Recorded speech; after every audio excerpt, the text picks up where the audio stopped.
Victorians popularized a lot of my most favorite Christmas traditions. They loved caroling and handmade gift giving, big interior decorating with mostly natural stuff, feasting, bringing a tree inside your house and putting cool stuff on it. Charles Dickens' A Christmas Carol was published in December of 1843 and it was totally sold out by Christmas. Also, this engraving of Queen Victoria and Prince Albert underneath their sparkling decorated Christmas tree was published in many magazines and really kicked off this frenzy of tree decorating in England and in America. Up until this point, the decorated Christmas tree was mostly a German tradition. I've always been really interested in the way that humans disseminate information, and I think that part of the reason this era interests me is because the way that we were publishing things changed, and to have certain things become popular as trends because so many people were seeing the same image over and over again is really fascinating to me. Also, I had an American Girl doll as a kid. Can you tell which one it was? Okay, here's what I'm making for Christmas. Some decorations, a gift for a friend, an 1850s inspired Christmas dress, and a pudding that I'm gonna set on fire.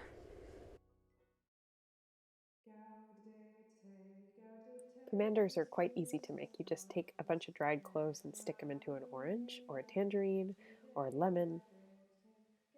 If you have the patience, you can cover the entire thing and let it dry in a windowsill. I did these last year and they still smell amazing. I also wanted to make some dehydrated orange slices for garlands and ornaments, and the way I'm doing this is just I'm cutting them very thin. Um, if you mess any of them up, you could just eat them.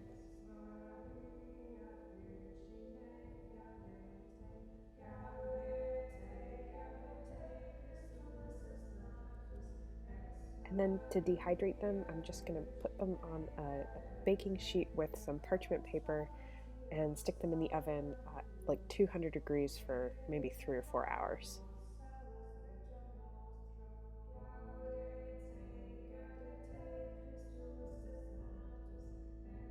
I'm going to put one on the top of my tree.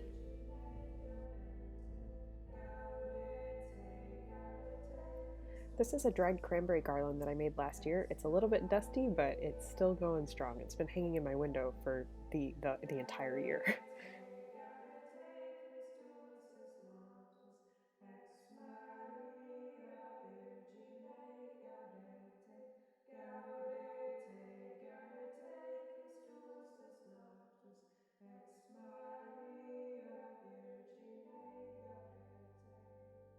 Here are two mid 1850s dresses that I found in the collection of the Met online that are inspiring this Christmas dress that I want to make. I have this lovely, warm brown plaid flannel that is very easy to cut because it's got a bunch of straight lines on it. And I'm going to just do my normal method of making a skirt and then making a bodice, which I read was sort of the normal thing to do in the 1840s and 50s, to have a two-piece garment that makes a dress when you put it together.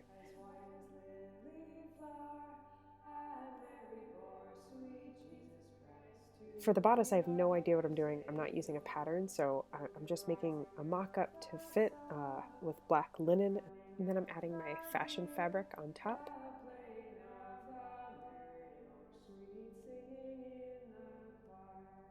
Now to create that 1850s shape, I'm adding this like fan front with a sloped shoulder, and I'm just gathering the front of it down to accentuate the small waist, and I'm adding little hand stitches to hold all my pleats in place.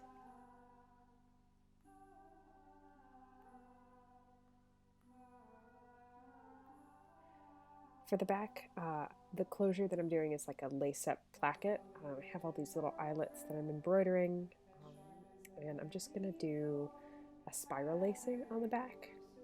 Uh, I think dress hooks were popular during this time period, but I'm using what I have on hand, and that's what I got.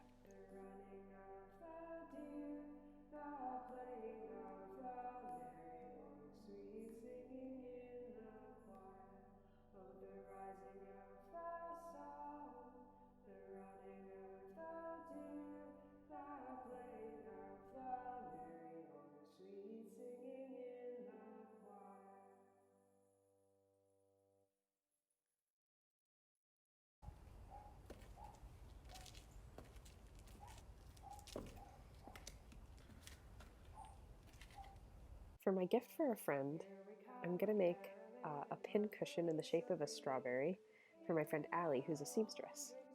I found this cool image of, it was actually a lot for sale on an auction website of some early 19th century pincushions. I think that they're totally adorable. For my pincushion, I'm going to be using this pretty dense wool felt in red and white, and I'm just going to try to imagine what the pattern looks like and cut it out of paper.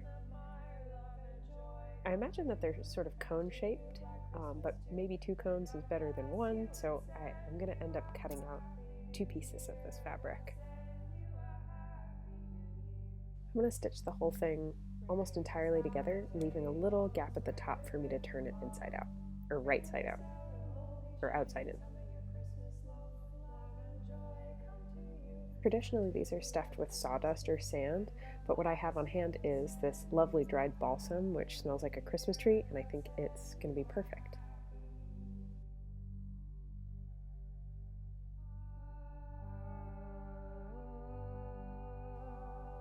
Now I'm adding a little white strawberry hat onto the top to hide the ugly scrunching that I did to get the thing to close. Time to add some almost invisibly small glass bead embroidery. Hold the phone, this thing is so cute. I love it. It needs a little tassel and then I think it's done.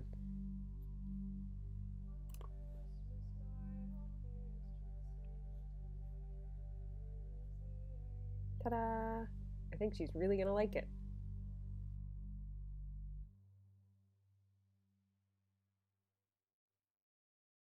To start, I'm making some quick candied peel with clementine rinds. This is Eliza Acton's 1845 recipe for Christmas pudding.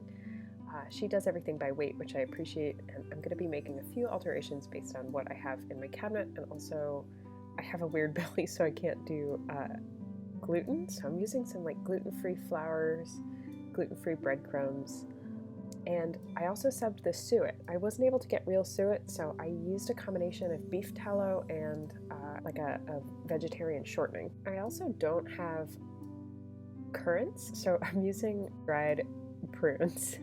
I'm just chopping them up.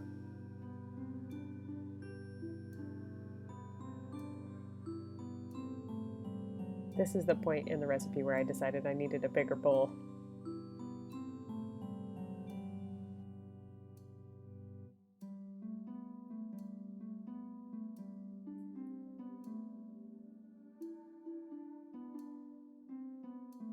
So there's basically 2 ways that I could cook this pudding. Eliza Acton wants me to put it in a pudding cloth and boil it for 3.5 hours. I'm going to steam it for 3.5 hours, but because I'm not sure how the gluten-free flour is going to react with the water, I'm going to try 2 different batches.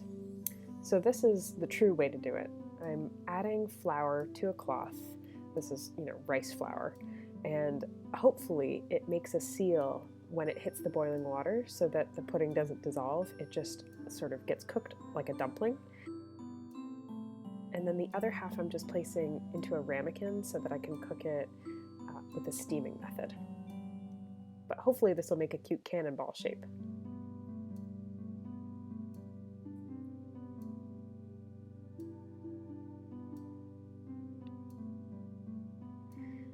Okay, this is my second batch, my ramekin batch.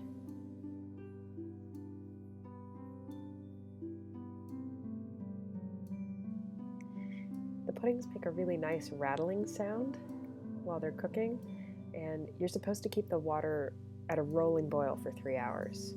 Also, having the water boiling in your house for that long makes all your windows really steamy.